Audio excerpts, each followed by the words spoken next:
say, who wants a rotten apple? Like, really. You bite into an apple and it's all mushy and gross and brown. You throw it away. You don't keep it around in case maybe it gets better. Or you don't keep a rotten apple in a barrel of good apples because all the other apples are good. You take out the rotten apples so that they don't spoil the good apples. That's how we feel about teachers. If a teacher is truly a bad apple, they shouldn't be teaching. Now that's not to say that just because you're not an exceptional teacher means you're a bad apple. Maybe, they need some mentoring or a little bit of improvement. And that's what the Oregon and Toledo's model do, which I'll get into in a little bit. My opponent said that tenure is all about the due process, guaranteeing that for everyone. Well, due process is guaranteed for everyone. Tenure requires it to be used no matter what.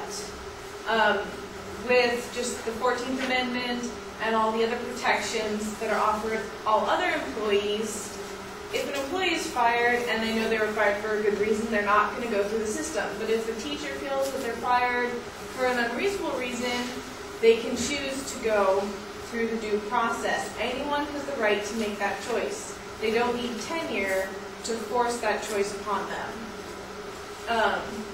And it also costs a lot of money because if a teacher is fired for a good reason, then they have to spend all that money going through the due process just to get them fired eventually anyways.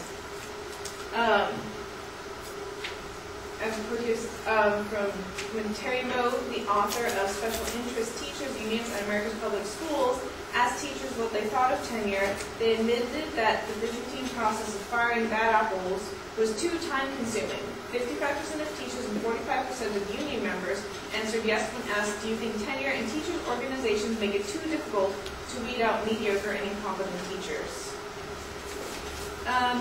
My opponent was talking about the reasons that tenure was put into effect.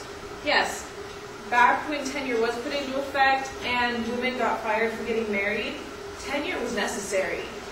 But people are protected against those things now, and tenure has become obsolete.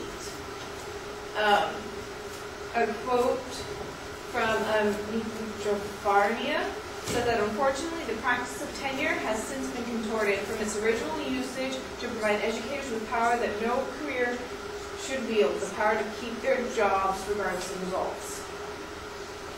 I'd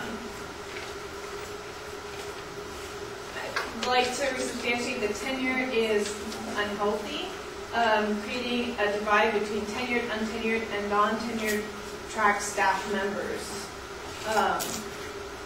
As with the Oregon and Toledo models, they don't just get rid of bad teachers.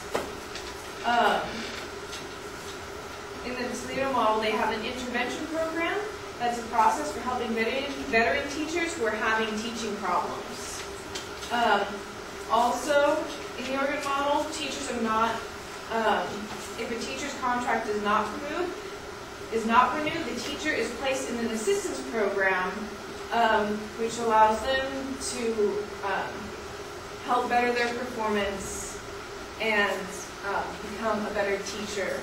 So they're not just going to fire teachers, they still have to help teachers, even if they're not good.